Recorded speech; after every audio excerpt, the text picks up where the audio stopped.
गिरिवरधारी जय गोपी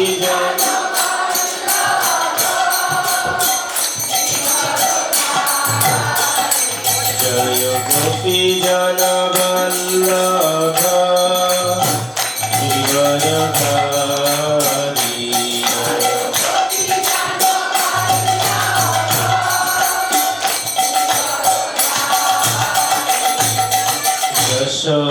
यशोदानन्दन भज जनरञ्जन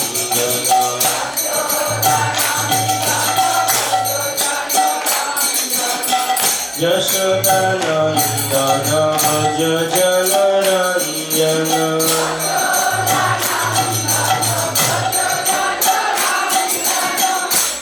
यमुनातीरा वनचारी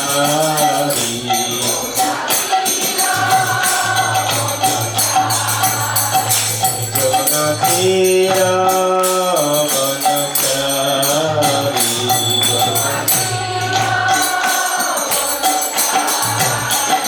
जय राधा जय Bihari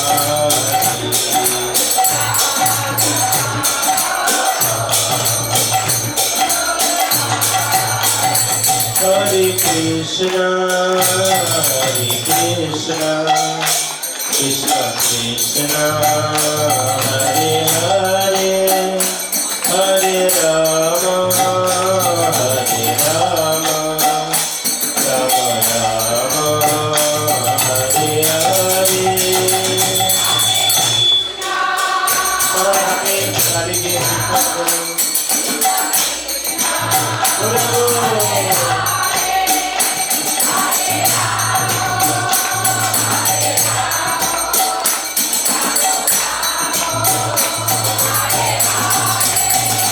Hare Krishna, Krishna Krishna Krishna, Hare Hare, Hare Rama, Hare Rama, Rama Rama, Hare Hare.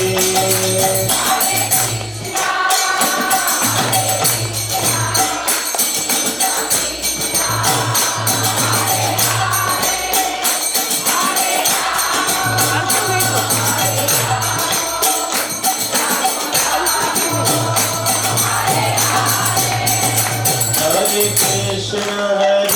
Krishna, Krishna Krishna, Hare Hare, Hare Rama, Hare Rama, Rama Rama, Hare Hare. Hare Krishna.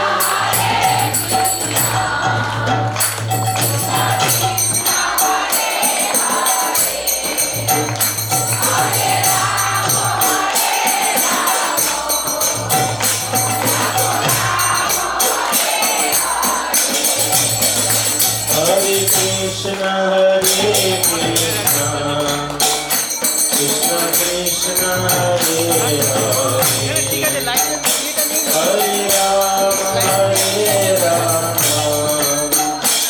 Rama Rama, Hare Hare. Hare Krishna.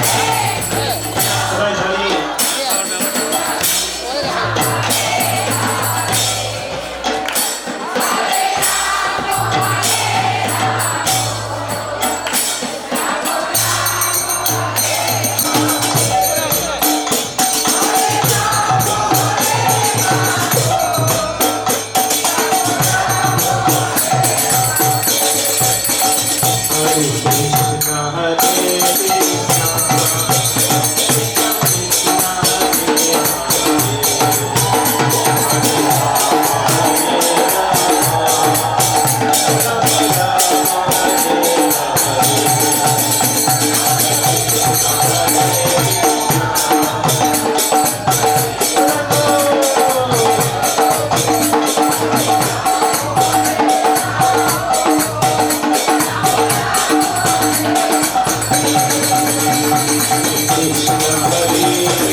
হচ্ছে না ভগবানের নাম তো শোনা যায় জোরে বলবেন গৌরাঙ্গ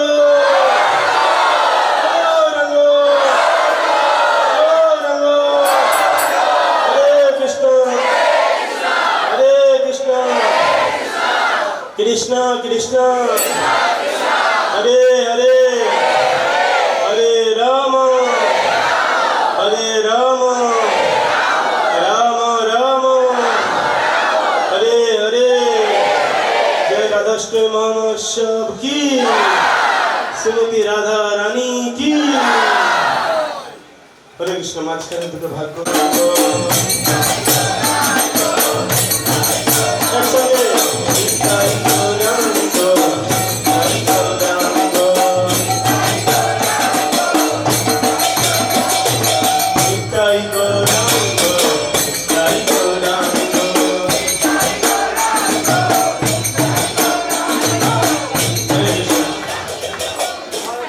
হচ্ছে ভালো হচ্ছে কিন্তু একটু ভালো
जय गौरंग राधे श्याम जय गौरंग राधे श्याम गौरंग राधे श्याम जय गौरंग राधे श्याम जय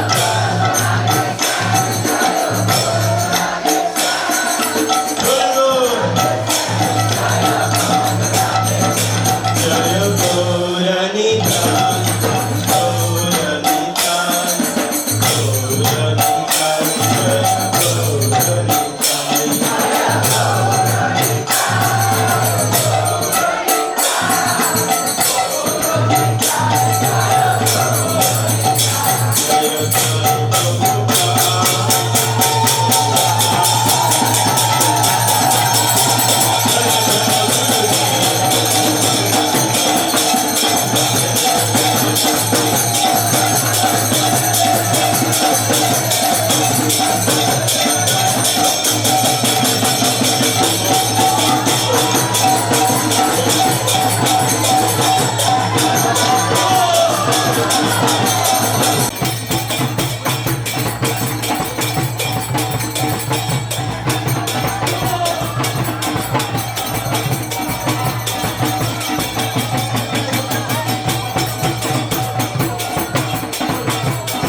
कृष्ण इस्कॉन प्रतिष्ठाता आचार्य श्री प्रभुपाद की श्रीमती राधा रानी की राधाष्टमी महोत्सव की समवेत भक्तवृंद की ताई गौर प्रेमानंदे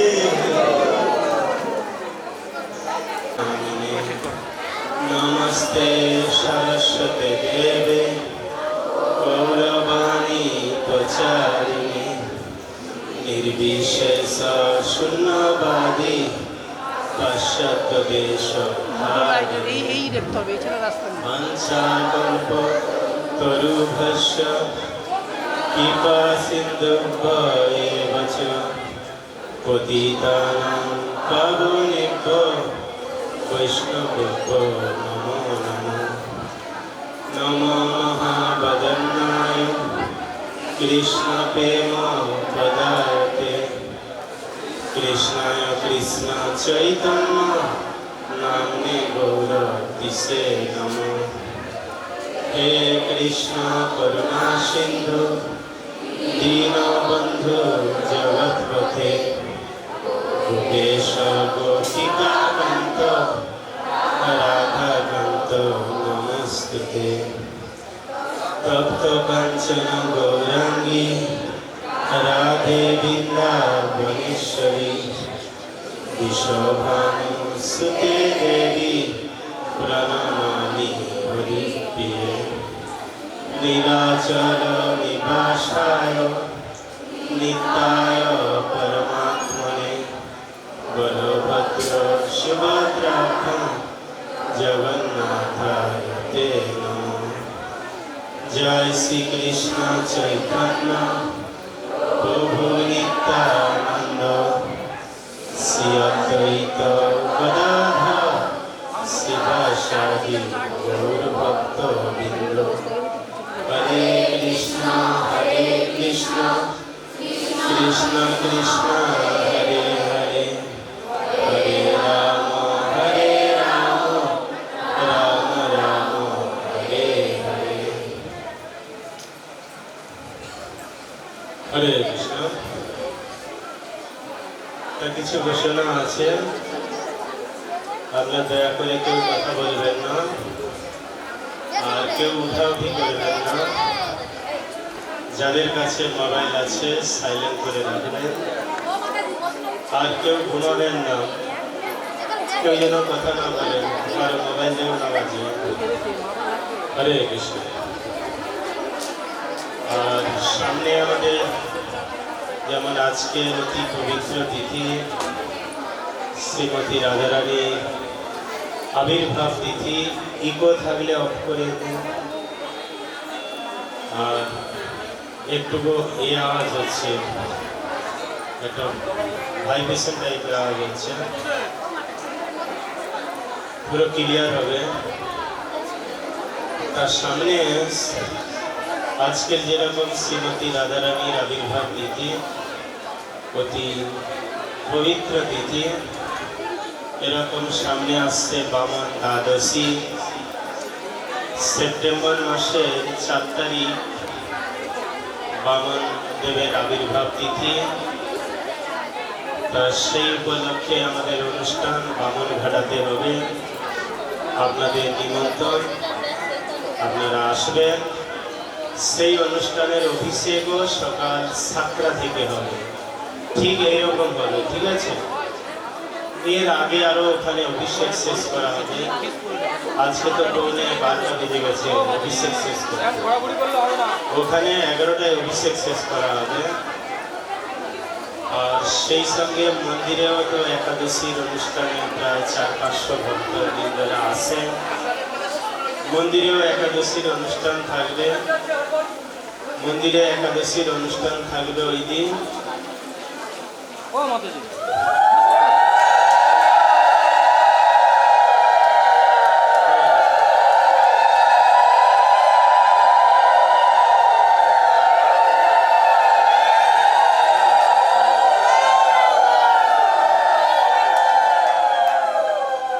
মন্দিরেও ওই দিন অনুষ্ঠান থাকবে।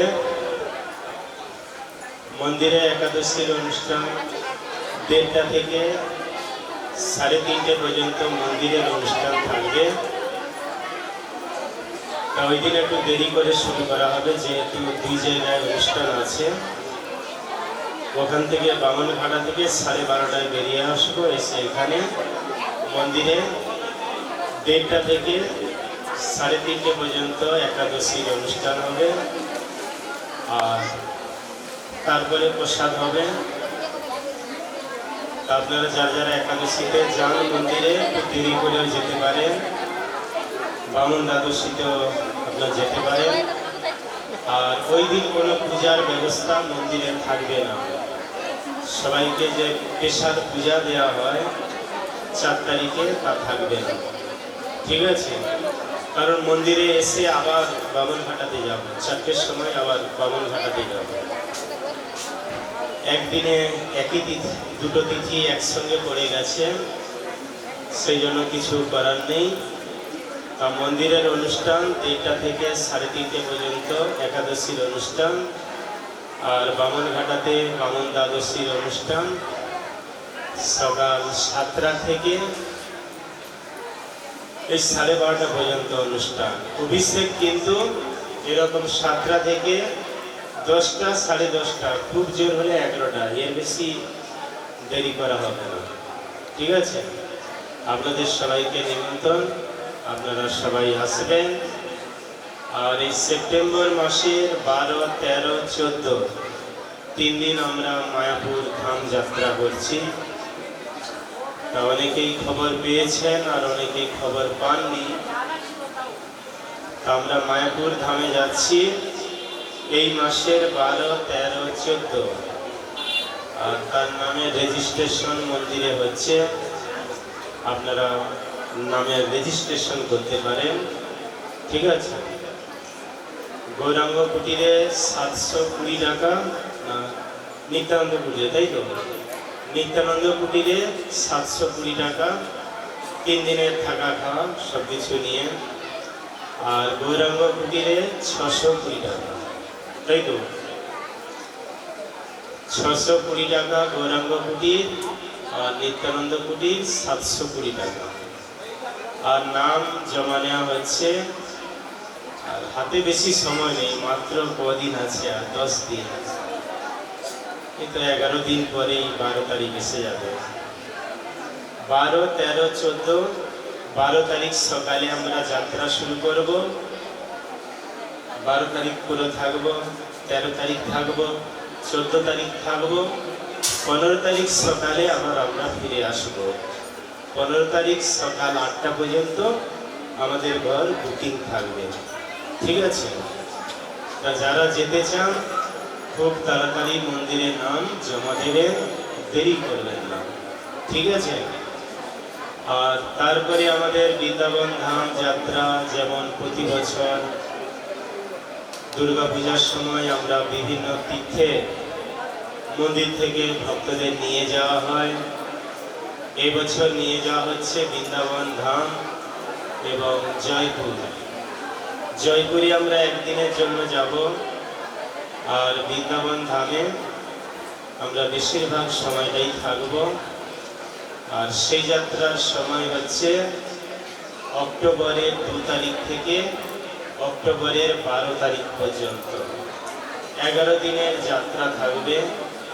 2 তারিখে আমরা যাত্রা শুরু করব, আর 12 তারিখ রাতে আমরা ফিরে আসব। এইভাবে 11 দিনের বৃন্দাবন ধাম যাত্রা আছে। সেই সঙ্গে জয়পুর থাকবে। গোবিন্দদেব, গোপীনাথ, মদন মোহন দর্শন করতে হবে। এই গোবিন্দ, গোপীনাথ, মদন মোহন একদিন যদি দর্শন করা যায়, তাহলে সাক্ষাৎ পরম পুরুষোত্তম ভগবান কৃষ্ণকে দর্শন করার ফল লাভ হয়। এইভাবে বৃন্দাবন থেকে অনেকটা দূরে আছে, আমরা একদিনের জন্য যাব, দর্শন করে ফিরে আসব, ঠিক আছে? আমাদের নাম নিয়ে যাতায়াতের টিকিট কাটা হয়ে গেছে।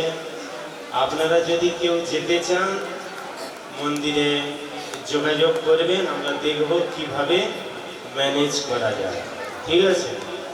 কারণ ঘোষণা বেশি করা হয়নি, সময় পাওয়া যায়নি বলে। যাই হোক, আমরা চেষ্টা করব, ঠিক আছে? এইভাবে বৃন্দাবন ধাম যাত্রা আছে। আর তারপরে তো দামোদর মাস পড়ে যাচ্ছে। দামোদর মাসের পরে আবার আসছে আমাদের মায়াপুর থেকে আমাদের যে ইন্টারন্যাশনাল পরিক্রমা করা হয় জগন্নাথ পুরী ধাম, সেই পুরী ধামে 7 তারিখ থেকে নভেম্বরের 10 তারিখ পর্যন্ত পরিক্রমা চলবে। তাতেও আপনারা নাম লেখাতে পারেন, মন্দির থেকে নিয়ে যাওয়া হবে। আর অক্টোবরের 10 তারিখের মধ্যে নাম জমা দিতে হবে, কারণ অনেকদিন আগে রেজিস্ট্রেশন সম্পন্ন হবে, ঠিক আছে? আর যারা নাম যেতে চান তারা মন্দিরে নাম জমা করবে। এইভাবে সারা বছর প্রোগ্রাম আছে, আপনারা যতগুলি গ্রহণ করতে পারবেন, ঠিক আছে? হরে আরও প্রোগ্রাম আছে, সব একসঙ্গে বললে গুলিয়ে যাবে। তা এখন আমরা আজকের যে পবিত্র তিথিতে আমরা মিলিত হয়েছি, সেই শ্রীমতী রাধারানীর বিষয়ে আলোচনা করব। আর কেউ কথা বলবেন না? ওম নমো ভগবতে বাসুদেবায়। ওম নমো ভগবতে বাসুদেবায়। ওম নমো ভগবতে বাসুদেবায়। হরে কৃষ্ণ। জয় শ্রীমতী রাধারানী কি। সবাই বলবেন, রাধা কৃষ্ণ এক আত্মা দুই দেহ ধরি, অনন্য বিলসে রস আস্বাদন করি। রাধারানী এবং কৃষ্ণ তাদের আত্মা এক, শরীরটা শুধু আলাদা। পরম পুরুষোত্তম ভগবান কৃষ্ণ তিনি যখন আনন্দ লাভ করার ইচ্ছা করলেন গোলক বৃন্দাবনে, সেখানে শতশৃঙ্গ পর্বত আছে, সোনার পর্বত গোলক বৃন্দাবনে। আর সেই গোলক বৃন্দাবনে ভগবানের একদিন আনন্দ করার ইচ্ছা হলো, যে একা একা আনন্দ পাওয়া যায় না। এই যে রাধাষ্টমীতে আপনারা সবাই মিলিত হয়েছেন, সবাই কীর্তন করছেন, হরিনাম করছেন, প্রসাদ পাবেন, ভগবানকে পুষ্পাঞ্জলি অর্পণ করবেন, অভিষেক করলেন, এইভাবে ভক্তের সঙ্গে আনন্দ লাভ করা যায়। সেই জন্য ভগবান একাকী ভালো লাগছে না, তখন তার আনন্দ করার ইচ্ছা হলো। আর যখন আনন্দ করার ইচ্ছা হলো তখন ভগবানের এই বাম দিক কম্পিত হলো। আর বাম দিক যখন কম্পিত হলো সেখান থেকে শ্রীমতী রাধারানীর আবির্ভাব হলো। প্রথম গোলক বৃন্দাবনে শ্রীমতী রাধারানী এইভাবে আবির্ভূত হন। আর আবির্ভূত হয়ে রাধারানী কি করেন, যে ভগবানের সেবা যে তার জীবনের লক্ষ্য এবং জগৎবাসীকে শিক্ষা দিতে হবে, সেই জন্য শ্রীমতী রাধারানী আবির্ভূত হওয়ার সঙ্গে সঙ্গে ধাবমান হলেন আর পুষ্প চয়ন করে পরম পুরুষোত্তম ভগবান কৃষ্ণের চরণে অর্পণ করলেন। এইভাবে শ্রীমতী রাধারানী শিক্ষা দিচ্ছেন যে আমাদের মন, প্রাণ, দেহ সবকিছু পরম পুরুষোত্তম ভগবানের সেবায় দেওয়া উচিত এবং আমরা জীবনের শুরু থেকেই ভগবত ভক্তি অনুশীলনে প্রয়াস করা উচিত। রাধিকা হয়েন কৃষ্ণের প্রণয় বিকার, স্বরূপ শক্তি আহ্লাদিনী নাম যাহার। যে রাধিকা হয়েন কৃষ্ণের প্রণয় বিকার, মানে কৃষ্ণ যখন আনন্দ পাওয়ার জন্য বিকার প্রাপ্ত হন তখন তার স্বরূপ শক্তি মানে কৃষ্ণের নিজ শক্তি, তা হচ্ছে শ্রীমতী রাধারানী। যেমন ভগবান কৃষ্ণের তিনটি শক্তি আছে, এক অন্তরঙ্গা শক্তি, আর এক বহিরঙ্গা শক্তি, আর এক তটস্থা শক্তি। আমরা জীবেরা হচ্ছি তটস্থা শক্তি, আর বহিরঙ্গা শক্তি হচ্ছেন দুর্গা দেবী, কালী দেবী, তাদের বলা হয় বহিরঙ্গা শক্তি। আর অন্তরঙ্গা শক্তি হচ্ছেন শ্রীমতী রাধারানী, রাধারানী, লক্ষ্মী দেবী, সুভদ্রা দেবী।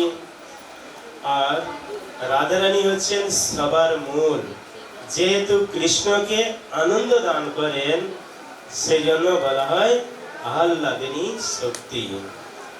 আহ্লাদিনী করে কৃষ্ণের আনন্দ আস্বাদন, আহ্লাদিনী তারা করে ভক্তের পোষণ। শ্রীমতী রাধারানী কি করেন না, ভক্তদের আনন্দ দান করেন, ভক্তদের পোষণ করেন। আমরা যে ভগবত ভক্তি অনুশীলন করব, আমাদের জীবনে শক্তি ভক্তি কে প্রদান করে? শ্রীমতী রাধারানী প্রদান করেন। যে আহ্লাদিনী দাঁড়িয়ে করে ভক্তের পোষণ, পরম পুরুষোত্তম ভগবান কৃষ্ণ শ্রীমতী রাধারানীর মাধ্যমে আমাদের কি করেন? পোষণ করেন। আর সেই সঙ্গে শ্রীমতী রাধারানী আর কি করেন? আহ্লাদিনী করে কৃষ্ণে আনন্দ আস্বাদন, মানে কৃষ্ণকেও আনন্দ প্রদান করে কে? শ্রীমতী রাধারানী। মহাভাব স্বরূপা শ্রী রাধা ঠাকুরানী, সর্বগুণ খনি কৃষ্ণ কান্তা শিরোমণি। যে মহাভাব স্বরূপা শ্রী রাধা ঠাকুরানী, যে মহাভাব স্বরূপা হচ্ছেন শ্রীমতী রাধারানী। আর বলা যে সর্বগুণ খনি, সমস্ত গুণের খনি হচ্ছেন শ্রীমতী রাধারানী এবং সমস্ত কান্তাদের তিনি শিরোমণি। কান্তা মানে কৃষ্ণ কান্তা গণ দেখি ত্রিবিধ প্রকার, এক লক্ষ্মী গণ পুরে মহিষী গণ। আর যে কৃষ্ণের মহিষী বা কান্তা মানে কৃষ্ণের আনন্দ বিধানের জন্য শ্রীমতী রাধারানী কি করেন? ত্রিবিধ প্রকাশ করেন। এক বৈকুণ্ঠে লক্ষ্মীগণ রূপে, আর দ্বারকাতে মহিষীগণ রূপে 16,108 মহিষী রূপে শ্রীমতী রাধারানী নিজেকে বিস্তার করেন। ভোজাঙ্গনা রূপার কান্তাগণ সার, শ্রীরাধিকা হইতে কান্তা গণের বিস্তার। যে ভোজাঙ্গনা রূপ আর কান্তাগণ সার, এই ভোজাঙ্গনা রূপে শ্রীমতী রাধারানী কি করেন? নিজেকে প্রকাশ করেন। বৈকুণ্ঠে লক্ষ্মী দেবী, দ্বারকাতে মহিষীগণ আর বৃন্দাবনে ব্রজ গোপীগণ রূপে শ্রীমতী রাধারানী নিজেকে বিস্তার করে কৃষ্ণের আনন্দ বিধান করেন। অবতারী কৃষ্ণ জৈছে করে অবতার, বংশিনী রাধা হইতে তিন গণের বিস্তার। কৃষ্ণ যেমন সৃষ্টি করেন আর কৃষ্ণের আনন্দ বিধানের জন্য শ্রীমতী রাধারানী কি করেন? নিজেকে তিন ভাবে বিস্তার করেন। গোবিন্দ নন্দিনী রাধা, গোবিন্দ মোহিনী, গোবিন্দ সর্বস্ব সর্ব কান্তা শিরোমণি। যে ভগবান গোবিন্দকে একমাত্র শ্রীমতী রাধারানী মোহিত করতে পারেন, সেই জন্য শ্রীমতী রাধারানীকে বলা হয় যে মদন মোহন মোহিনী। যেমন মদন কামদেব সারা জগৎকে মোহিত করেন, আর সেই মদনকে মোহিত করেন পরম পুরুষোত্তম ভগবান কৃষ্ণচন্দ্র। আবার কৃষ্ণচন্দ্রকে মোহিত করেন শ্রীমতী রাধারানী। সেই জন্য বলা হচ্ছে গোবিন্দ মোহিনী রাধা, যে গোবিন্দকে তিনি মোহিত করেন। আর কি বলছেন? গোবিন্দের সর্বস্ব সর্বকান্তা শিরোমণি, সবার শিরোমণি, মুকুট হচ্ছেন শ্রীমতী রাধারানী। তাই সম্বন্ধে বলছেন দেবী কৃষ্ণময়ী ভক্তা রাধিকা পরদেবতা। যে রাধারানী হচ্ছেন সমস্ত কিছুর অধীশ্বর। আর রাধারানীর ভক্তিটা কিরকম? কৃষ্ণময়ী কৃষ্ণ যার বাহিরে ভিতরে, যাহা যাহা নেত্র পড়ে তাহা কৃষ্ণ স্ফুরে। যে কৃষ্ণময়ী কৃষ্ণ যার বাহিরে ভিতরে, মানে আমরা কৃষ্ণকে স্মরণ করার জন্য কত চেষ্টা করছি, কিন্তু শ্রীমতী রাধারানীকে তিনি সম্পূর্ণরূপে কৃষ্ণময়ী, আর বাইরে ভেতরে সমস্তই কৃষ্ণ। আর যেখানেই নেত্র পড়বে সেখানে কি হবে? কৃষ্ণকেই দেখতে পান, অন্য কোনো কিছু দেখতে পান না। একবার ব্রজ গোপিকাদের সঙ্গে ভগবান কৃষ্ণ রাস নৃত্য করছেন।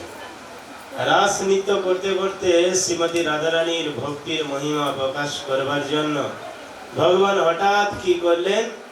তিনি চতুর্ভুজ রূপ ধারণ করে বসে থাকলেন। ব্রজ গোপিকারা কি করছেন? চতুর্ভুজ নারায়ণ দেখে এক একজন প্রণাম করছেন যে হে নারায়ণ, আপনি বলে দেন আমাদের কৃষ্ণ কোথায়। এইভাবে প্রণাম করে সরে যাচ্ছেন। এইভাবে কৃষ্ণ গোপিকাদের কাছ থেকে তিনি রক্ষা পেয়ে গেলেন। কিন্তু শ্রীমতী রাধারানীর ভক্তি এমনই, রাধারানী যখনই আসলেন এসে কৃষ্ণের দিকে তাকিয়েছেন, মানে চতুর্ভুজ নারায়ণ রূপে বসে আছেন, চতুর্ভুজ নারায়ণ রূপ আর ধরে রাখতে পারলেন না, কৃষ্ণ রূপে প্রকাশিত হলেন। জয় শ্রীমতী রাধারানী কি। এই হচ্ছে শ্রীমতী রাধারানীর ভক্তি। যাহা যাহা নেত্র পড়ে তাহা কৃষ্ণ স্ফুরে। যেখানে দৃষ্টি পড়বে সেখান থেকেই কৃষ্ণকে দেখতে পাবেন। তাই এইভাবে শ্রীমতী রাধারানী হচ্ছেন সমস্ত ভক্তির অধীশ্বরী। কৃষ্ণ বাঞ্ছা পূর্তি রূপ করে আরাধনে, অতএব রাধিকা নাম পুরাণে ব্যাখ্যানে। কৃষ্ণ বাঞ্ছা পূর্তি রূপ করে আরাধনে, যে কোনো তার কর্ম কার বাঞ্ছা পূরণের জন্য? পরম পুরুষোত্তম ভগবান কৃষ্ণের বাঞ্ছা পূরণের জন্য। অতএব রাধিকা নাম পুরাণে ব্যাখ্যানে। যে অনেক সময় অনেক মানুষ বলতে থাকে, তথাকথিত পণ্ডিত, প্রকৃত পণ্ডিত নয়, তারা বলতে থাকে কোথায় রাধারানীর নাম ভাগবতে উল্লেখ নেই। রাধারানীর নাম উল্লেখ আছে, কিন্তু তারা ভাগবত পড়ে বুঝতে পারে না। সেই জন্য ভাগবত শুধু পড়লে হবে না। গৌরাঙ্গ মহাপ্রভু বলছেন, ভাগবত পড়ো গিয়া বৈষ্ণবের স্থানে। যে বৈষ্ণবের স্থানে ভাগবত পড়তে হবে, গুরু পরম্পরা ধারায় ভাগবত অধ্যয়ন করতে হবে, তাহলে শ্রীমতী রাধারানীর মহিমা হৃদয়ঙ্গম করা যাবে। একবার কৃষ্ণ যখন রাস নৃত্য করছেন, আর রাস নৃত্য করতে করতে অন্তর্হিত হলেন। অন্তর্হিত হয়ে ভগবান তাদের পরীক্ষা নিচ্ছেন। আর এমন সময় সমস্ত গোপিকারা তারা কি করছেন? কৃষ্ণকে খুঁজছেন। আর কৃষ্ণ শ্রীমতী রাধারানীকে নিয়ে আরো নির্জনের দিকে এগিয়ে গেছেন। সমস্ত গোপিকারা খুঁজতে খুঁজতে যমুনার তটে যখন গেলেন, খুব সুন্দর স্বচ্ছ যমুনা, আর সমীরণ বইছে সুগন্ধ নিয়ে। আর সেখানে তারা কৃষ্ণকে খুঁজছেন বিরহে। খুঁজতে খুঁজতে দেখলেন ভগবান কৃষ্ণ তো গেছেন, আর কৃষ্ণের বাম দিকে আবার কার চরণ আছে। দেখে শ্রীমতী রাধারানীর যারা সখী ছিলেন তারা বুঝতে পেরেছেন যে এটা শ্রীমতী আর রাধারানীর চরণ কমল। রাধারানীর চরণ কমলে যে বিভিন্ন প্রকার শুভ চিহ্ন আছে তারা দেখতে পেলেন। দেখতে পেয়ে বুঝতে পারলেন যে শ্রীমতী রাধারানীকে নিয়ে পরম পুরুষোত্তম ভগবান আরো এগিয়ে গেছেন। তাতে তারা মনে অত্যন্ত আনন্দ হয়েছেন। আর সেখানে তারা বর্ণনা করছেন, অনয়া আরাধিত নূনম ভগবান হরি ঈশ্বর। যে ভগবান হরি আরাধনা এরকম ভাবে করেছেন যে অনয়া আরাধিত, যে রাধারানীর নাম এখানে প্রকাশিত হচ্ছে, যে রাধারানীর নাম তারা সেখানে উল্লেখ করেছেন, যে শ্রীমতী রাধারানী এমন ভাবে আরাধনা করেছেন গোবিন্দ, তার আনন্দ বিধানের জন্য কি করেছেন? সবাইকে পরিত্যাগ করে তিনি অন্যত্র গমন করেছেন। কেন? শুধুমাত্র শ্রীমতী রাধারানী সেবা গ্রহণ করবার জন্য। এইভাবে শ্রীমদ্ ভাগবতে সুখদেব গোস্বামী তিনি যখন ভাগবত কথা উপস্থাপনা করতে যাবেন, এমন সময় সেখানে অনেক কর্মী, জ্ঞানী, যোগী তারা অবস্থান করছেন, ৮৮,০০০ মুনি ঋষি। এদিকে পরীক্ষিত মহারাজ অভিশপ্ত হয়েছেন, আর সুখদেব গোস্বামী তিনি ভাগবত কথা বলতে বলতে সর্বোচ্চ রস, মাধুর্য লীলা, রাসলীলা বর্ণনা করবেন। এমন সময় ব্রজ গোপিকারা তারা চিন্তায় পড়ে গেছেন, আরে এখানে অনেক রকম মানুষ আছে, আবার কেউ কেউ গুরুজন ব্যক্তি আছে। সেই জন্য তারা কি করলেন? সুখদেব গোস্বামীর অন্তরে আবির্ভূত হলেন। আবির্ভূত হয়ে সুখদেব গোস্বামীকে বলছেন, হে সুখদেব, দয়া করে তুমি রাসলীলা বর্ণনা করবে না। কিন্তু সুখদেব গোস্বামী বলছেন, না, আমি বর্ণনা করব, যা হচ্ছে চরম রস। পরীক্ষিত মহারাজ তিনি শুনতে চায়, তার উদ্ধারের জন্য আমি অবশ্যই বর্ণনা করব। তখন সমস্ত সখীরা বলছেন, ঠিক আছে, তুমি রাসলীলা বর্ণনা করো, কিন্তু আমাদের নাম উচ্চারণ করবে না। আমাদের নামটা তুমি উচ্চারণ করবে না। এইভাবে তারা যখন অনুরোধ করলেন, শুকদেব গোস্বামী অনেক চেষ্টা করেছিলেন যে নাম উচ্চারণ না করবার জন্য, কিন্তু তা সত্ত্বেও মাঝে মাঝে কি হয়েছে, নাম বেরিয়ে গেছে, রাধারানীর নাম বেরিয়ে গেছে। আর শ্রীমতী রাধারানীর নামে এত প্রেম, এত মাধুর্য, শুকদেব গোস্বামী এই দিব্য প্রেমে মগ্ন থাকতেন। যদি বারবার শ্রীমতী রাধারানীর নাম উচ্চারণ করতেন তাহলে তার কণ্ঠ অবরুদ্ধ হতো, সে আর ভাগবত কথা বলতে পারত না, ভাবের বিকার হতো, তখন কথা বন্ধ হয়ে যেত। পরীক্ষিত মহারাজের উদ্ধার কিভাবে হবে? সেই জন্য শুকদেব গোস্বামী অনেকভাবে চেষ্টা করেছেন যাতে শ্রীমতী রাধারানীর নাম উচ্চারিত না হয়, কারণ উচ্চারণ করতে গেলে ভাগবত কথা বন্ধ হয়ে যাবে। এইভাবে অনেক সংযত সহকারে শুকদেব গোস্বামী চেষ্টা করেছেন, কিন্তু তা সত্ত্বেও শ্রীমতী রাধারানীর নাম বেরিয়ে গেছে। অতএব সর্বপূজ্য পরম দেবতা, সর্বপালিকা, সর্ব জগতের মাতা। তো অনেকেই অনেক সময় প্রশ্ন করেন যে শ্রীমতী রাধারানীকে মা বলা হয় না, আবার অনেকে বলে কেন মা বলা হয় না, নানা প্রকারের প্রশ্ন থাকে। কিন্তু শাস্ত্রে পরিষ্কার ভাবে কৃষ্ণদাস কবিরাজ গোস্বামী শ্রী চৈতন্য চরিতামৃতে বর্ণনা করছেন যে অতএব সর্বপূজ্য পরম দেবতা, যে তিনি হচ্ছেন সবার পূজ্য, আর পরম দেবতা যে সমস্ত দেবতাদেরও পূজ্য তিনি, সর্বপালিকা, সর্ব জগতের মাতা, যে সবাইকে কি করেন, পালন করেন, এবং সমস্ত জগতের মাতা তিনি। এইভাবে সমস্ত জগতের মাতা কিভাবে হয় না, শ্রীমতী রাধারানীর যে ঐশ্বর্য লীলা তিনি যখন প্রকাশ করেন, এক সময় এক অসুর গুপ্ত ভাবে বিষ্ণু মন্ত্র, কৃষ্ণ মন্ত্র জপ করতে থাকে, আর জপ করে এত শক্তিশালী হয়ে যান তাকে কেউ পরাজিত করতে পারে না। আর তাদের নাম ছিল মর্ষণ এবং হর্ষণ। তারা গুপ্তভাবে মন্ত্র জপ করে দেবতা, গন্ধর্ব, যক্ষ, রাক্ষস, কিন্নর, গুহক, নাগ সবাইকে পরাজিত করেছিলেন। এমনকি কার্তিক পর্যন্ত যুদ্ধে পরাজিত হন। সবাই এইভাবে যখন পরাজিত হলেন, পরাজিত হয়ে ব্রহ্মার শরণাপন্ন হলেন, ব্রহ্মলোকে গেলেন, আর কোনো কারণ জানতে পারছেন না যে কোথা থেকে এই দিব্য শক্তি পাচ্ছে।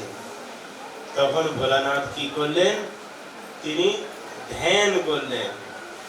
ধ্যান করে জানতে পারলেন এই যে দুই অসুর মর্ষণ এবং হর্ষণ কেন এত শক্তিশালী, না তারা গুপ্তভাবে ভগবানের নাম জপ করছে। শুধু ভগবানের নাম যদি জপ করা হয় তাহলে যে অসুর হবে না, এটা ভুল কথা। যেমন শাস্ত্রে বলছেন, পূর্বে জয়ছে জরাসন্ধ আদি রাজাগণ, বেদ ধর্ম করি করে বিষ্ণুর পূজন। যে পূর্বে জরাসন্ধ আদি রাজা, তারা যদিও বেদের ধর্ম অনুশীলন করতেন, বেদ পাঠ করতেন, ভগবান বিষ্ণুর পূজা করতেন, কিন্তু কৃষ্ণ নহি মানে দৈত্য তারে মানি, তৈছে চৈতন্য না মানিলে দৈত্য তারে জানি। এইভাবে জরাসন্ধ বিষ্ণুর পূজা করতেন, বেদ অধ্যয়ন করতেন, ব্রাহ্মণদের সকাল হলেই প্রচুর দান করতেন, কিন্তু কৃষ্ণ মানে না, সেই জন্য তাকে বলা হচ্ছে অসুর। সেরকম কেউ যদি গৌরাঙ্গ মহাপ্রভুকে না মানে তাকেও বলা হচ্ছে অসুর। এইভাবে এই যে মর্ষণ হর্ষণ, তারা ভগবানের নাম গুপ্তভাবে জপ করলে কি হবে? তাদের বলা হচ্ছে কি তারা অসুর। কেন অসুর? না, যেহেতু তারা দেবতাদের বিরোধী, ভক্তদের বিরোধী। এইভাবে ভোলানাথ জানতে পারলেন আর বললেন, যেহেতু এ ভগবানের নাম জপ করছে, সেই জন্য কেউ যুদ্ধ করে তাদের সঙ্গে সক্ষম হচ্ছে না, গুপ্তভাবে ভগবানের নাম জপ করছে। তো সবাই বললেন, তাহলে ভগবান বিষ্ণু বা কৃষ্ণ হত্যা করবে? ভোলানাথ বললেন, না, কৃষ্ণ বা বিষ্ণু যদি হত্যা করে তাহলে তার যে ভক্ত বৎসল্য নাম, তাতে কি হবে? হানি হবে।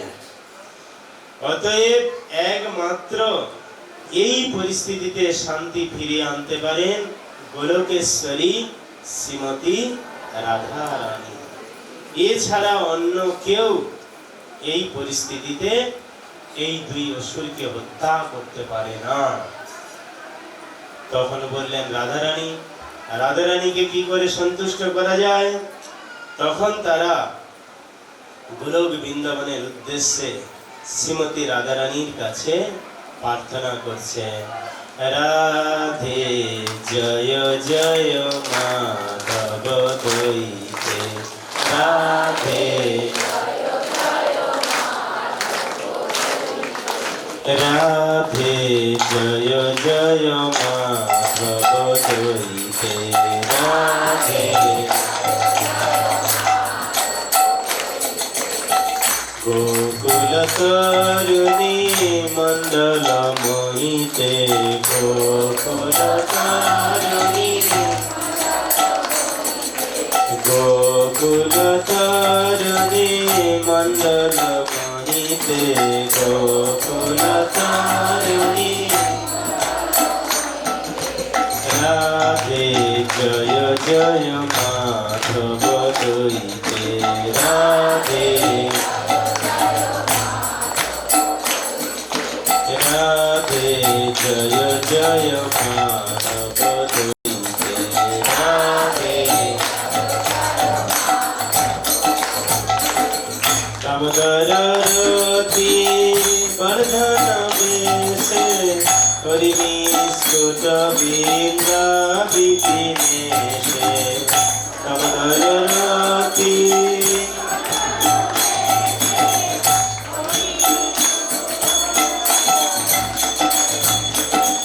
কামদরতি বর্ধন বেশে, করিমি স্ফুট বৃন্দা বিপিনেশে, কামদরতি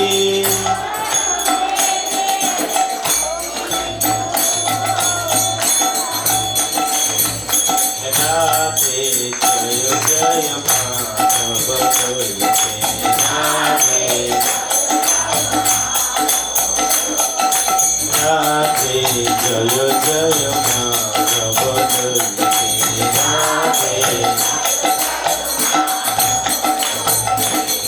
বিষভানু দধি নবশী লেখে, ললিতা সখী গুণ রবিত বিশাখে, বিষভানু দধি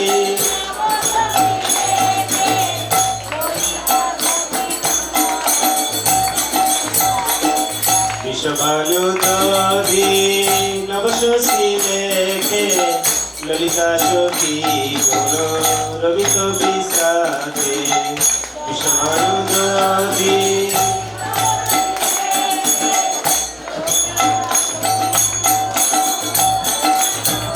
রাধে জয় জয় মাধব দইতে, রাধে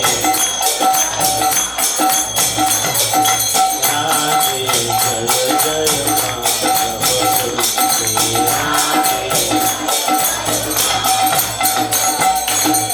করুণাম করুময়ী করুণা ভরিতে, সনাতন কোটি চরিতে, করুণাম করুময়ী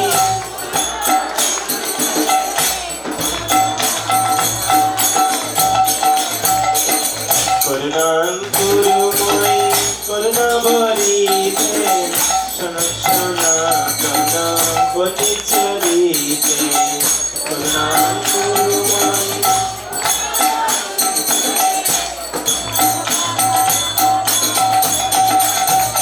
রাধে জয় জয় মা রাধে রাধে জয় জয় মা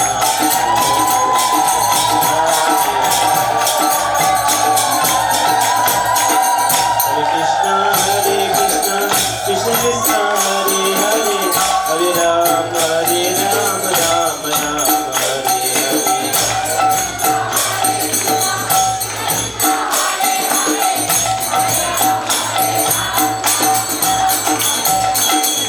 Krishna Krishna Krishna Hare Hare Hare Ram Ram Hare Hare Hare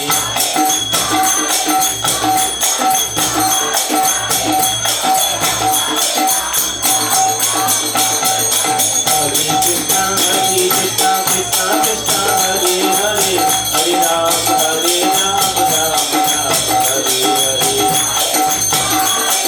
Hare Krishna Krishna Krishna Hare Hare Hare Ram Ram Hare Hare Hare Krishna Krishna Krishna Hare Hare Hare Ram Ram Hare Hare Hare Krishna Krishna Krishna Hare Hare Hare Ram Hare Hare Jai Gola Hari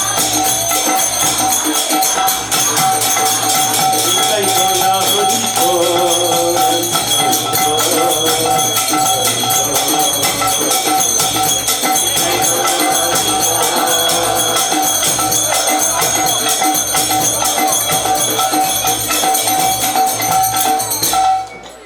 এইভাবে দেবতারা কি করেন প্রার্থনা করতে থাকেন আর সেই প্রার্থনায় প্রসন্ন হয়ে শ্রীমতী রাধারানী আবির্ভূত হলেন আবির্ভূত হয়ে কি করলেন দর্শন দান করলেন আর তখন সমস্ত দেবতারা তাদের দুঃখের কথা বললেন আর যখন দুঃখের কথা বললেন সঙ্গে সঙ্গে শ্রীমতী রাধারানী সুদর্শনকে নির্দেশ দিলেন সুদর্শন তুমি এখনই মর্ষণ এবং হর্ষণকে হত্যা করো তাই এইভাবে যখন শ্রীমতী রাধারানী আদেশ করলেন সঙ্গে সঙ্গে সুদর্শন প্রকট হলেন আর মর্ষণ এবং হর্ষণ দুই অসুরকে কি করলেন হত্যা করলেন আর হত্যা করার মাধ্যমে জগতে শান্তি ফিরিয়ে আনলেন সেই জন্য বলা আছে সর্বপালিকা সর্ব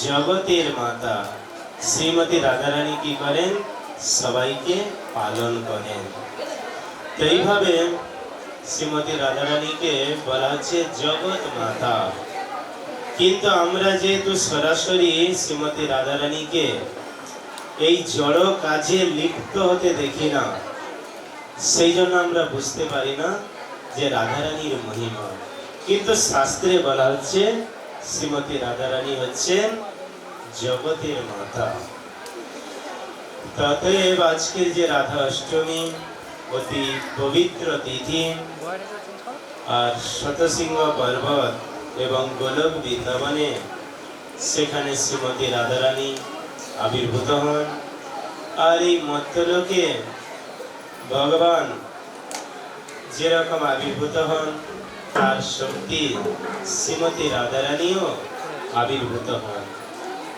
যেমন বিভিন্ন কল্পে বিভিন্ন ভাবে আবির্ভূত হন তা শাস্ত্রে বর্ণনা করছেন তা এক কল্পে শ্রীমতী রাধারানী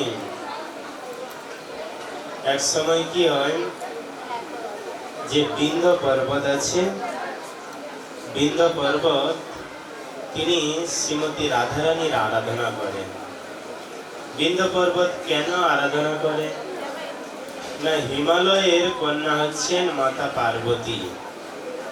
আর হিমালয় পর্বত সব জায়গায় প্রশংসা করতে থাকে যে আমার জামাতা হচ্ছেন ভোলানাথ, যেহেতু পার্বতী দেবীকে কন্যা রূপে লাভ করেছে।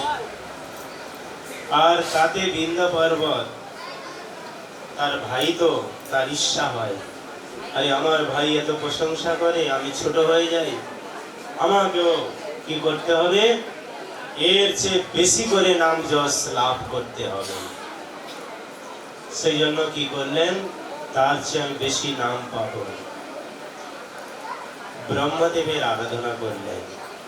ব্রহ্মদেবের যখন আরাধনা করলেন, ব্রহ্মদেব তাকে দর্শন দিলেন। আর দর্শন যখন দিলেন, বিন্ধ্য পর্বত বলছেন, হে প্রভু, আপনি আমাকে আশীর্বাদ দিন, আমার একটি কন্যা হবে। যে কন্যার জামাতা মানে তার যে স্বামী হবে, সে যুদ্ধে মহাদেবকে পর্যন্ত পরাস্ত করতে পারবে, সেরকম শক্তিশালী কন্যা লাগবে। এই নয় যে দুর্বল কন্যা, এরকম হলে হবে না। ব্রহ্মদেব এত চিন্তা করেনি। চিন্তা না করে ব্রহ্মদেব বললেন, তথাস্তু বৎস, তোমার ইচ্ছা পূর্ণ হবে, আশীর্বাদ দিয়ে চলে গেলেন। আর তারপরে চিন্তা করছেন, আরে পার্বতীর চেয়ে শক্তিশালী কন্যা কে আছে? তো একমাত্র শ্রীমতী রাধারানী ছাড়া তো আর কেউ নেই। কিন্তু গন্ডগোল হয়ে গেছে। এখন বিন্ধ্য পর্বতকে যে আমি বর দিয়েছি, সেই বর কি করে পূর্ণ হবে? তখন ব্রহ্মদেব কি করলেন, নিজে আবার শ্রীমতী রাধারানীর আরাধনা করলেন। রাধারানীর আরাধনা করলেন। আর তার তপস্যায় সন্তুষ্ট হয়ে শ্রীমতী রাধারানী তার সামনে আবির্ভূত হলেন। বললেন, হে বৎস, হে ব্রহ্মদেব, তুমি কেন আমার আরাধনা করছো? ব্রহ্মদেব বললেন, হে মাতা, আমি এক বিপদে পড়েছি। কি বিপদে? আমি বিন্ধ্য পর্বতকে কথা দিয়েছি, সে এমন একজন শক্তিশালী কন্যা লাভ করবে, যা পার্বতীর চেয়েও শক্তিশালী, এমনকি শিবের চেয়ে শক্তিশালী তার স্বামী হবে। এরকম বর আমি দিয়েছি। সেই জন্য আপনি যদি দয়া করে বিন্ধ্য পর্বতের কন্যা রূপে আবির্ভূত হন, তাহলে আমার যে বর দেওয়াটা সার্থক হবে।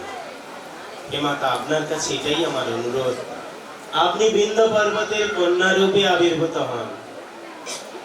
তা শুনে শ্রীমতী রাধারানী বললেন, আমি তো বিশ্বভানু রাজা এবং কীর্তিতা মায়ের নিত্য কন্যা, কি করে আমি বিন্ধ্য পর্বতের কন্যা রূপে আবির্ভূত হই? তখন ব্রহ্মদেব বললেন, হে মাতা, তাহলে আমার বর বিফলে চলে যাবে, জগৎবাসী কেউ আমাকে আর বিশ্বাস করবে না। শ্রীমতী রাধারানীর সঙ্গে সঙ্গে প্রসন্ন হলেন, বললেন, বৎস, তোমার চিন্তা করার কোনো প্রয়োজন নেই। তাইভাবে কি করলেন, ব্রহ্মদেবকে আশীর্বাদ দিলেন।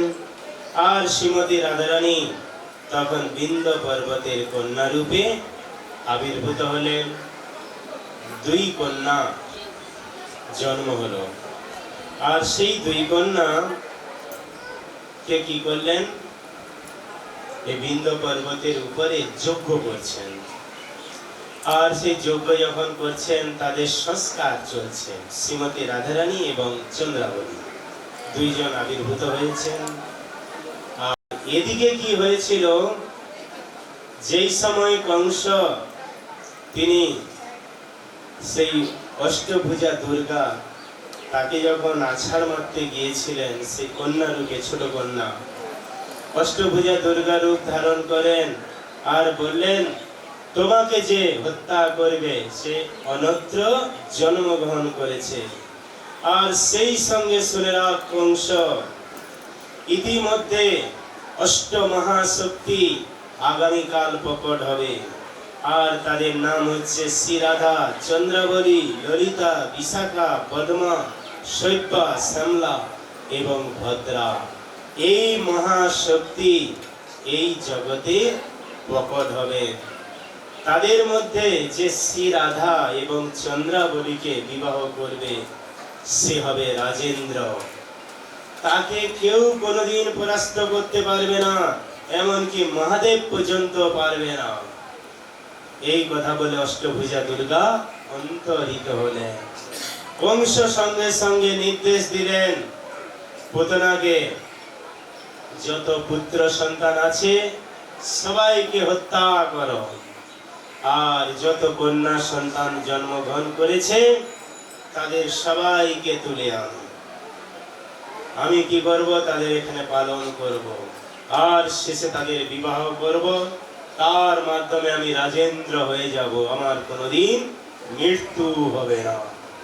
এইভাবে মৃত্যুকে জয় করার ইচ্ছা। এইভাবে যখন নির্দেশ দিলেন, তখন পুতনা কি করলেন? বিন্ধ্য পর্বতে গেলেন। বিন্ধ্য পর্বতে মানে প্রথমে গিয়েছিলেন কৃষ্ণকে হত্যা করার আগে। বিন্ধ্য পর্বতে গিয়ে দেখছেন সত্যি যজ্ঞ হচ্ছে, সাহা সাহা চলছে, দুটি কন্যা বসে আছে।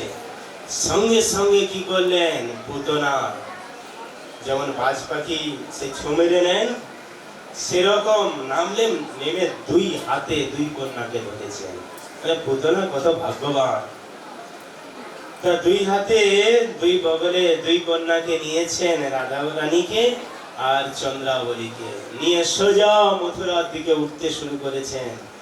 আর বিন্ধ্য পর্বত দেখে অবাক হয়ে গেছেন, আরে আমার দুই কন্যা নিয়ে চলে যাচ্ছে, হে পুরোহিতগণ তোমরা কি করছো? তাড়াতাড়ি অসুর মারণ মন্ত্র জপ করে আহুতি দাও, তাহলে এই রাক্ষসের শক্তি কম হবে, সে আর উঠতে পারবে না। সঙ্গে সঙ্গে কি হলো? পুরোহিতেরা এই যজ্ঞে আহুতি দিচ্ছেন, অসুর মারণ মন্ত্র জপ করছেন। পুতনার শক্তি ধীরে ধীরে ক্ষীণ হয়ে আসলো। আর তখন পুতনা কি করলেন? চন্দ্রাবলীকে ধরে রাখতে পারলেন না, চন্দ্রাবলীকে ছেড়ে দিলেন। চন্দ্রাবলী তখন কি হয়? এই বিদর্ভ দেশের নদীতে পড়ে যায়। আর তারপরে তিনি ব্রজভূমিতে আসেন। আর এদিকে শ্রীমতী রাধারানীকে নিয়ে যাচ্ছেন, মানে মথুরার অল্প রাস্তা বাকি, মাত্র 10-15 কিলোমিটার, এইটুকু যেতে হবে। কিন্তু মন্ত্রের এমনই শক্তি, পুতনা শ্রীমতী রাধারানীকে কোলে নিয়ে ব্রজভূমিতে পড়ে গেলেন অজ্ঞান হয়ে, আর যেতে পারলেন না। তখন কি হলো? পৌর্ণমাসী শ্রীমতী রাধারানীকে নিলেন, নিয়ে মুখরাকে প্রদান করলেন আর বললেন, কীর্তিদা বিশ্বভানু রাজার কন্যা শ্রীমতী রাধারানী। এইভাবে বিশ্বভানু রাজা এবং কীর্তিদা মা কন্যা রূপে লাভ করেন। এরকম বিভিন্ন কল্পে বর্ণনা করা হয়েছে। এক সময় বিশ্বভানু রাজা অন্য কল্পে তিনি যমুনাতে স্নান করতে গেলেন। আর যমুনাতে যখন স্নান করতে গেলেন, সেখানে দেখলেন এক স্বর্ণ পদ্ম ভেসে আসছে, অনেক বড় পদ্ম, আর সেই পদ্মের জ্যোতি আসছে। বিন্ধ্য পর্বত সেই যমুনাতে সেই পদ্ম ফুল দেখে এগিয়ে গেলেন। আর ফুলের মধ্যে দেখলেন এক দিব্য কন্যা শায়িত আছে। আর সেই দিব্য কন্যাকে কি করলেন? নিয়ে গেলেন বিশ্বভানু রাজা তার গৃহে এবং কীর্তিদা মাকে প্রদান করলেন। এইভাবে শ্রীমতী রাধারানী বিভিন্ন কল্পে বিভিন্ন ভাবে আবির্ভূত হন। ভগবান কৃষ্ণ যেমন অবতার রূপে আবির্ভূত হন, সেরকম শ্রীমতী রাধারানীও পরম পুরুষোত্তম ভগবান শ্রীকৃষ্ণের লীলা বিস্তার করার জন্য, কৃষ্ণের আনন্দ বিধানের জন্য তিনিও কি করেন? এই লীলায় সহায়তা করেন। আর শ্রীমতী রাধারানী ছাড়া কৃষ্ণের লীলা সম্পাদিত হয় না। এই যে আজকের এই পবিত্র তিথি, এই পবিত্র তিথিতে শ্রীমতী রাধারানীর কাছে যদি আমরা প্রার্থনা করি, হে জগৎ মাতা শ্রীমতী রাধারানী আমরা জন্ম জন্মান্তর ধরে কাম ক্রোধ লোভ মোহ মদ মাৎসর্য তার দাসত্ব করে এসেছি। দয়া করে আপনার চরণে আপনি ভক্তি দিন, যেন প্রভু কৃষ্ণের নাম করতে পারি, আপনার সেবা করতে পারি, আপনার ভক্তি করতে পারি। তো শ্রীমতী রাধারানীর কাছে আজকের প্রার্থনা করা উচিত। প্রকৃতপক্ষে শ্রীমতী রাধারানী অত্যন্ত করুণাময়ী। যেমন ভগবান কৃষ্ণ তিনি মধ্যরাত্রে আবির্ভূত হয়েছিলেন, আর শ্রীমতী রাধারানী মধ্যাহ্নকালীন সময়ে দিনের বেলা আবির্ভূত হয়েছে, যাতে তার সন্তান সন্ততিদের বেশি সময় উপবাস করতে না হয়, তাড়াতাড়ি তার প্রসাদ যেন পেতে পারে। জয় শ্রীমতী রাধারানী কি। এইভাবে শ্রীমতী রাধারানী অত্যন্ত করুণাময়ী। একবার রাধাকুণ্ডের তটে শ্রীমতী রাধারানী আর অন্যান্য সখীরা তারা অবস্থান করছেন।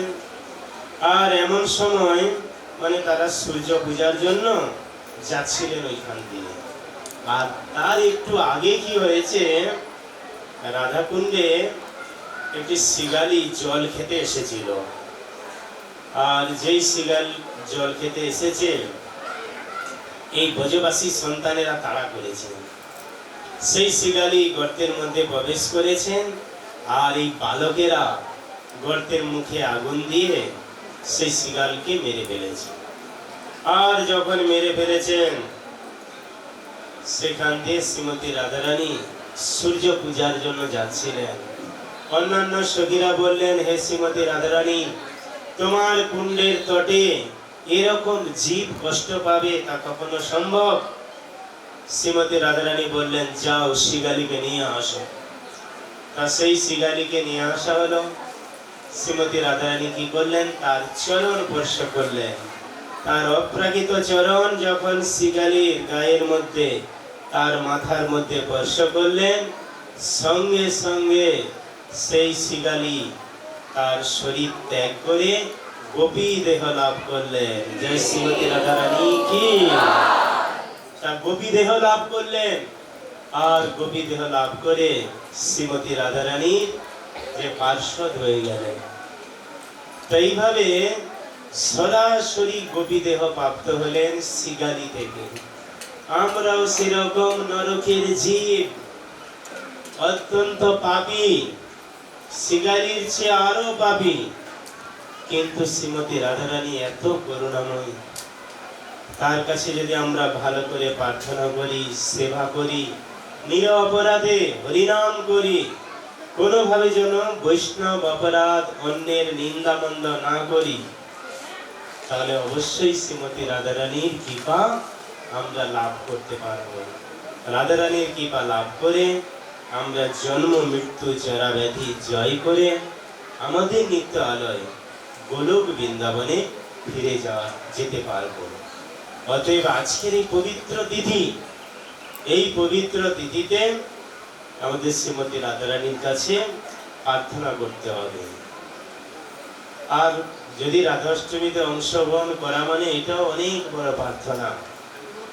শাস্ত্রে বর্ণনা করছেন, যদি কেউ একটা রাধাষ্টমী পালন করে, তাহলে সে 1000 গুণ বেশি ফল লাভ করে।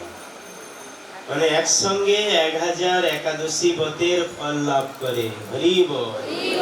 আবার কোথাও শোনা যায় যে 10,000 একাদশীর ফল একদিনে লাভ হয়। সেই জন্য আমরা কত একাদশী করব, জীবনে কত করতে পারবো, কিন্তু একটা রাধাষ্টমী পালন করা মানে এই 10,000 হোক 1000 হোক, একসঙ্গে প্রচুর জমা হবে। জয় শ্রীমতী রাধারানী কি। এইভাবে যে বৈষ্ণবীয় তিথি, ভগবানের শক্তির তিথি, যে বিষ্ণু তিথি, এগুলি পালন করলে আমরা অনায়াসে ভক্তি লাভ করতে পারবো। আর জন্ম মৃত্যু জরা ব্যাধি জয় করে আমাদের নিত্য আলয় গোলক বৃন্দাবনে ফিরে যেতে পারবো। অতএব আজ অতি পবিত্র তিথি, পবিত্র রাধাষ্টমী, আর পবিত্র রাধাষ্টমীতে সবাই অংশগ্রহণ করেছেন, এই জন্য আপনাদের সবাইকে আমরা ধন্যবাদ জানাই। আর সেই সঙ্গে এখন ভাদ্র মাস চলছে, ভাদ্র মাসে আমাদের ইস্কন থেকে টোটা গোপীনাথ মন্দিরে সেখানে প্রতিদিন 100 বার করে ধ্রুব মহারাজের চরিত্র এবং প্রহ্লাদের চরিত্র গৌরাঙ্গ মহাপ্রভু গদাধর পণ্ডিতের মুখে এই ভাগবত থেকে শ্রবণ করতেন। সারা পৃথিবী যদি প্রলয় হয়ে যায়, তাহলেও যদি ভাগবতের একটি খণ্ড কারো বাড়িতে থাকে, তাহলে তার মাধ্যমে সারা জগৎ উদ্ধার পাবে। শ্রীল প্রভুপাদ বলেছেন, তার এই যে গ্রন্থাবলী তা হচ্ছে টাইম বোমের মতো। কারোর বাড়িতে যদি থাকে, এক সময় সেও যদি না পড়ে, তার সন্তানেরা না পড়ে, তারপরে তার নাতিরাও যদি না পড়ে, সেই বংশের যদি কেউ কোনোদিন পড়ে, সে যদি ভক্ত হয়ে যায়, তাহলে তার বংশের সবাই উদ্ধার পাবে। এইভাবে ভাগবত অপ্রাকৃত গ্রন্থাবলী ব্যাসদেব 18টা পুরাণ রচনা করলেন, 18টা উপপুরাণ রচনা করলেন, 4 বেদ প্রণয়ন করলেন। আর যারা অল্প বুদ্ধি সম্পন্ন তাদের জন্য রামায়ণ মহাভারত প্রণয়ন করলেন। আর এত কিছু করার পরেও নিজের মন সন্তুষ্ট হলো না। যে লিখেছে তার মন যদি সন্তুষ্ট না হয়, অন্যরা পড়ে কি মন সন্তুষ্ট হবে, তাই না? এইভাবে প্রশ্ন আসে। ব্যাসদেব চিন্তা করছেন, আমি জগৎবাসীর জন্য এত কিছু করলাম, তার সত্ত্বেও আমার মন সন্তুষ্ট হলো না। তখন সরস্বতী নদীর তীরে নারদ মুনি ধ্যান মগ্ন হলেন। নারদ মুনি আবির্ভূত হলেন। আবির্ভূত হয়ে ব্যাসদেবের মনের কথা জানলেন আর বললেন, তুমি যা করেছ এতে জগৎবাসী কি হবে? তাদের অকল্যাণ হবে, তাদের আধ্যাত্মিক মঙ্গল হবে না। কারণ তুমি বিভিন্ন কে কথা বলে কে প্রথম থেকে বলে দিচ্ছি, এখানে কথা কেউ বলবেন না, যে তুমি 18টা পুরাণে কি করেছ? 18 জনকে ভগবান করেছ। আর 4 বেদে সেখানে কি কর্মকাণ্ড, জ্ঞান কাণ্ড, উপাসনা কাণ্ড। কর্মকাণ্ড 92 ভাগ বর্ণনা করেছে, জ্ঞান কাণ্ড 4 ভাগ, আর উপাসনা কাণ্ড মাত্র 2 ভাগ। বেদ পড়ে মানুষ ভগবানকে জানতে পারবে না, ভক্তি সম্বন্ধে জানবে না। তার মাধ্যমে কি হবে? তারা জগতে আরো জড়িয়ে পড়বে। সেই জন্য তুমি যথেষ্ট ভাবে পরম পুরুষোত্তম ভগবান কৃষ্ণের লীলা বর্ণনা করো, শ্রীমদ্ ভাগবত বর্ণনা করো, যা শ্রবণ করার মাধ্যমে জগৎবাসী প্রকৃত তাদের জীবনের উদ্দেশ্য গোলক বৃন্দাবন সম্বন্ধে জানতে পারবে এবং পরম পুরুষোত্তম ভগবান কৃষ্ণের লীলা যথাযথভাবে তারা জানতে পারবে। তোমার মন কেন সন্তুষ্ট হয়নি জানো? তুমি পরম পুরুষোত্তম ভগবান কৃষ্ণের অপ্রাকৃত লীলা বিলাস যথাযথভাবে বর্ণনা করনি। যেহেতু তুমি যথাযথভাবে বর্ণনা করনি, সেই জন্য তোমার মন সন্তুষ্ট হয়নি। সেই জন্য তুমি সমস্ত শাস্ত্রের সার শ্রীমদ্ ভাগবত রচনা করো এবং সেখানে পরম পুরুষোত্তম ভগবান কৃষ্ণের মহিমা যথেষ্ট রূপে বর্ণনা করবে। তাহলে তোমার মন শান্তি লাভ করবে। তখন ব্যাসদেব কি করেন? তার জীবনের এই সর্বশ্রেষ্ঠ গ্রন্থ, সমস্ত গ্রন্থের সার হচ্ছে শ্রীমদ্ ভাগবত। সমস্ত গ্রন্থের সার শ্রীমদ্ ভাগবত ব্যাসদেব কি করলেন? সার রূপে রচনা করলেন। যেমন বেদ অনেক বিস্তার, পুরাণ অনেক বিস্তার। যেমন আম গাছ আছে, আম গাছে যদি আমরা কামড় দেই, আমের স্বাদ পাবো কি? তার পাতা যদি খেতে থাকি, ডাল খেতে থাকি, স্বাদ পাবো? কখন আম ভালো বুঝতে পারবো? আম যখন হয়ে পেকে গেল। সেই জন্য বলা হচ্ছে নিগম কল্পতরু গলিত ফলম। যে বেদ বৃক্ষের সুপক্ষ ফল হচ্ছে শ্রীমদ ভাগবত। সেই ভাগবত যখন আমরা অধ্যয়ন করব, মানে আম গাছে কামড়ালে আমরা আস্বাদন করতে পারবো না আমের স্বাদ। আম যখন খাবো তখন আমের স্বাদ পাবো। সেরকম বেদ পড়লে, পুরাণ পড়লে আমরা বুঝতে পারবো না। সেই জন্য আমাদের ইস্কনের প্রতিষ্ঠাতা আচার্য শিল প্রভুপাদ অমূল পুরাণ, যেখানে কোনো মল নেই, শ্রীমদ ভাগবত দিয়েছেন। যে ভাগবত অধ্যয়ন করার মাধ্যমে আমরা পরম পুরুষোত্তম ভগবানের অপ্রাকৃত লীলাবিলাস জানতে পারবো এবং সৃষ্টিতত্ত্ব যা কিছু, সমস্ত কিছুর সার আমরা জানতে পারবো। জেনে আমরা ভক্তি করব আর জন্ম মৃত্যু জরা ব্যাধি জয় করে আমাদের নিত্যালয় গোলক বৃন্দাবনে ফিরে যেতে পারবো। হরে রাম, রাম রাম, হরে হরে।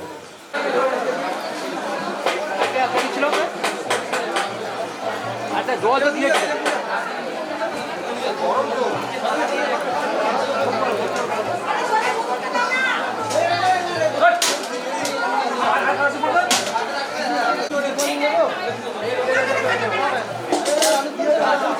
জানে বলছি